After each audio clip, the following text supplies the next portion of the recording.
Haleluya, haleluya, shalom blessed people. Kiranya berkat dan damai sejahtera Allah di dalam Tuhan Yesus Kristus menjadi bagian kita sepanjang hari ini. Bersama saya, Pendeta Theodorus dari Rumah Berkat, House of Blessing. Tema kita hari ini adalah Tuhan itu satu-satunya penolong dan harapan kita. Firman Tuhan terambil dari Mazmur 146 ayat 5 dan ayat 6. Kita baca bersama ya. Begini firman Tuhan. Berbahagialah orang yang mempunyai Allah Yakub sebagai penolong, yang harapannya pada Tuhan Allahnya. Dia yang menjadikan langit dan bumi, laut dan segala isinya, yang tetap setia untuk selama-lamanya. Saudaraku, hari-hari ini adalah hari-hari yang sangat sulit bagi kita semua. Pandemi COVID-19 tidak tahu kapan berakhirnya. PPKM darurat sudah selesai, tapi dilanjutkan lagi dengan PPKM level 4, dan tidak tahu apa lagi nanti namanya. Yang jelas banyak orang yang terdampak dan mengalami kesulitan. Tetapi belajar dari firman Tuhan sebagai orang percaya, kita harus mengacu kepada Alkitab. Firman Tuhan sebagai jawaban bagi setiap masalah hidup kita. Pemazmur di ayat 1 dan ayat 10, pembuka dan penutup, dia menulis haleluya. Artinya ini satu ajakan bagi kita untuk memuji Tuhan. Tetapi memuji Tuhan itu bukan sekedar kata-kata yang terucap begitu saja, tetapi ini merupakan pengakuan iman. Mengakui bahwa Tuhan ada dan hadir bagi kita umatnya. Dan kemudian, ya, pemazmur menulis di ayat 1 itu, haleluya, pujilah Tuhan, hai jiwaku. Jadi dia bukan hanya mengajak kita, tetapi dia juga mengajak jiwanya, yang mungkin saat itu juga adalah pribadi yang sedang tertekan, sedang mengalami takut, sedang mengalami khawatir dan cemas seperti saudara dan saya ketika menghadapi masa-masa seperti sekarang ini. Manusia biasa, tetapi disinilah kemudian solusi yang terbaik dari hal yang terburuk adalah ketika kita memuji Tuhan. Karena dengan memuji Tuhan, maka kita percaya jiwa kita akan mendapatkan damai dan sejahtera, karena itu janji Tuhan. Saudaraku, dikatakan ayat yang kedua, aku hendak memuliakan Tuhan selama aku hidup dan bermazmur bagi Allahku selagi aku ada. Nah, sini satu komitmen yang kuat bagi pemazmur. Meskipun ia dalam masa yang sukar, meskipun jiwanya juga dalam kegalauan, tetapi dengan memuji Tuhan, dia percaya dengan iman bahwa Tuhan memberikan kekuatan kepada jiwanya sehingga dia tetap bisa memuji Tuhan dibanding dia bersungut-sungut dan mengutuki keadaan. Dan mungkin juga seperti kita, bisa jadi kita mengutuki pemerintah bahkan ya, seperti banyak orang lakukan hari-hari ini. Tetapi kita sebagai orang Kristen, kita percaya bahwa dengan kita memuji Tuhan, maka itulah bukti kita orang yang hidup, kita orang yang ada. Keberadaan kita oleh karena kasih karunia. Sebab itu kita harus memuji dan memuliakan Dia. Saudara, tidak ada alasan apapun.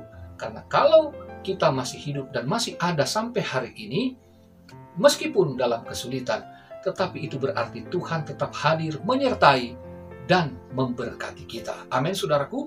Nah, setelah pemazmur memuji Tuhan, dia memberikan peringatan bagi kita semua. Ayat 3, janganlah percaya kepada para bangsawan, kepada anak manusia yang tidak dapat memberikan keselamatan. Apabila nyawanya melayang, ia kembali ke tanah, pada hari itu juga lenyaplah maksud-maksudnya. Nah, jadi bangsawan ini bisa pemerintah, bisa para pejabat atau elit, bisa juga orang-orang kaya dan sebagainya. Ya, untuk masa kini. Sebab itu, pemazmur mengatakan, kalau kita mengandalkan mereka, mereka itu adalah manusia yang terbatas. Mereka bisa nolong kita, tapi besok tidak. Mereka bisa kuat sekarang, tapi besok tidak. Jadi, bisa berlalu kapan saja. Tidak abadi.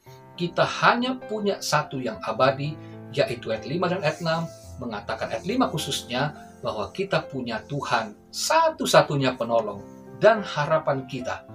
Saudaraku, tidaklah salah ketika saudara mengharapkan bantuan dari pemerintah, ya, bantuan dana sosial dari pemerintah untuk menjamin saudara ketika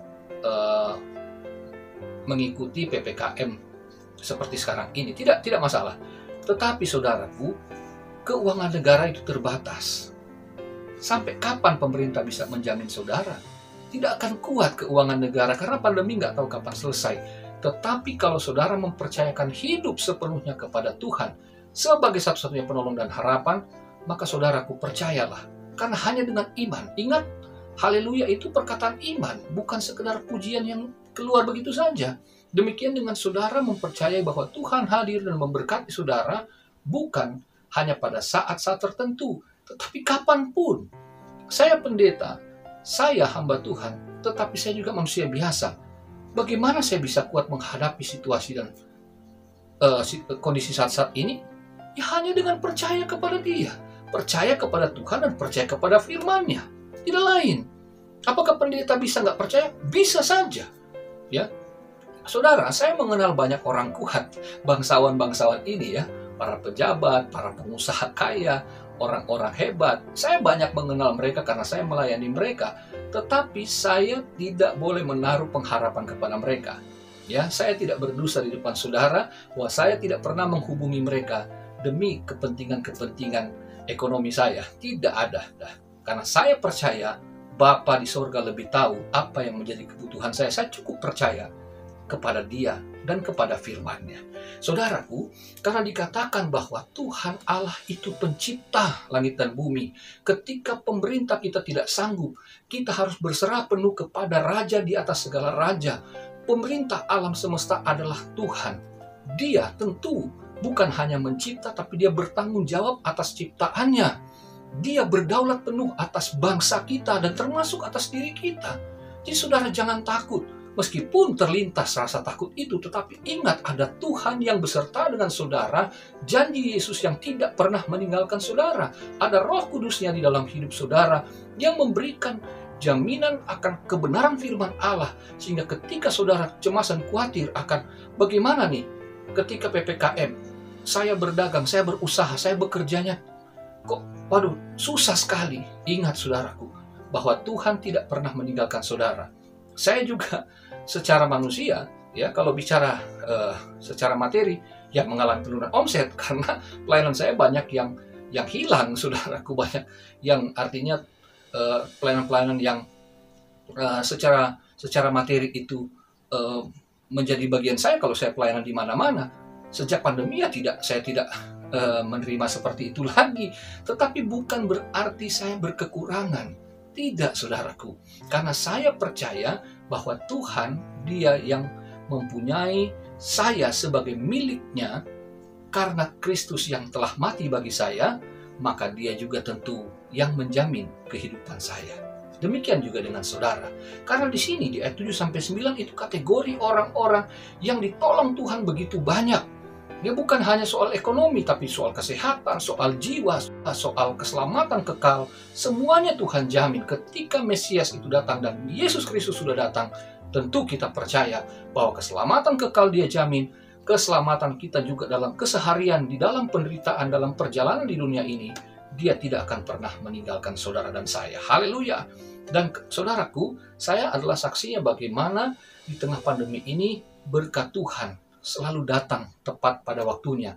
Dia tidak membiarkan saya dan keluarga saya lapar.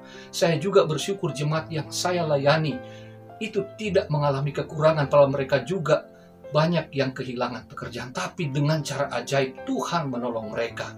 Saudaraku, sepeninggal almarhum papa saya, adik saya menjadi yatim, mama saya menjadi janda. Mereka kehilangan pegangan secara manusia. Tetapi saya memberikan kebenaran firman Tuhan sebagai anak, tapi juga sebagai gembala mereka. Saya menyampaikan janji-janji Tuhan bagi anak-anaknya. Dan puji Tuhan, seperti yang dikatakan di ayat 9, bahwa Tuhan menjaga anak yatim dan janda, ditegakkannya mereka. Maka saya juga melihat bukti bahwa adik saya yang harus cuti kuliah karena tidak punya biaya lagi, tetapi justru dia mendapatkan pekerjaan yang berbeda dari latar belakang kuliahnya. Tapi herannya dia bisa bekerja dengan baik, dan dia mendapatkan kecukupan dari penghasilannya di saat-saat pandemi. Saudaraku, mama saya sudah 60 lebih, tetapi justru di saat pandemi ini, mama saya mendapatkan tawaran untuk bekerja.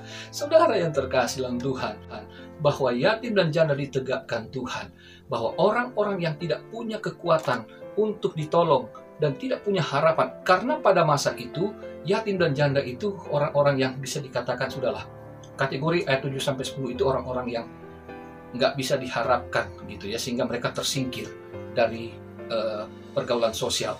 Tetapi Tuhan menolong mereka semua. Tuhan menolong adik saya, Tuhan menolong mama saya. Ya, di saat-saat seperti sekarang mereka tidak berkekurangan.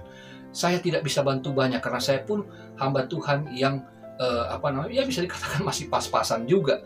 Tetapi saya melihat adik saya, mama saya ditolong Tuhan dengan cara-cara yang ajaib, dan mereka sekarang ini juga dapat bersaksi dengan kehidupan mereka sendiri betapa Tuhan betul-betul satu-satunya penolong dan harapan hidup mereka. Demikian dengan jemaat yang lain yang saya layani. Demikian juga dengan saudara sekalian, kiranya juga saudara tetap berpegang teguh. Hari-hari ini bisa sukar, tetapi Tuhan tidak pernah meninggalkan saudara. Dia ada bagi saudara, dan Dia menolong saudara tepat pada waktunya. Mulailah hari dengan memuji Tuhan, akhiri hari dengan memuji Tuhan. Haleluya! Dengan demikian kita mengakui bahwa Tuhan yang memimpin perjalanan kita sepanjang hari yang sulit, dan Dia juga yang menolong kita untuk melewati hari yang sulit itu, sehingga kita selalu menyatakan dengan iman bahwa kita baik-baik saja di dalam tangan kasih-Nya. Selamat beraktivitas, Tuhan Yesus mengasihimu, Dia memberkatimu. Haleluya, blessed people. Sampai jumpa.